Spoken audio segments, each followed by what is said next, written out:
কেউ ঘুরতে চলে গেল। ইস সাবাস, জামাটা তো হেভি। আমরাই কিছু পাচ্ছি না, ওদের সব হয়ে যাচ্ছে। কিরে, কি করছিস? কি আর করবো, এই এফবি স্ক্রোল করছি আর কি।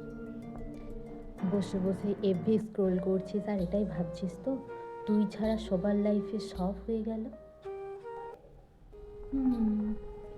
কি আর করবো বলো?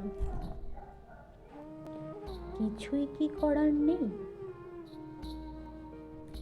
মানে কি করার আছে আমার? সত্যি কিছু করার নেই?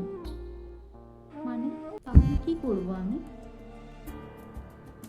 এইভাবে ফোন ঘেটে ঘেটে কিছুই অ্যাচিভ করতে পারবি না যেগুলো তুই চাস। একবার নিজের এই ব্যাড হ্যাবিটগুলো একটু চেঞ্জ করে দেখ না, হয়তো পরের বছরটা তোরও এদের মতো যেতে পারে।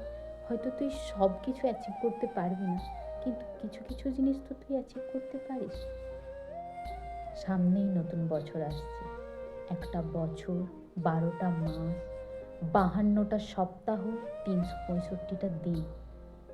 তোর কাছে কিন্তু এতটা সময় রয়েছে নিজেকে পরিবর্তন করার। চেষ্টা তো করা যেতেই পারে। তাহলে নতুন বছরটা এভাবেই শুরু করা যাক। সবাইকে নতুন বছরের অনেক শুভেচ্ছা। চলুন আমরা সবাই মিলে আর একটু পরিশ্রম করে নিজেদের এই যে অবস্থাটা পরিবর্তন করি, নিজেদের স্বপ্নগুলোকে অ্যাচিভ করি। কথা দিলাম, নতুন বছরে আমি আরো নিজেকে তৈরি করব।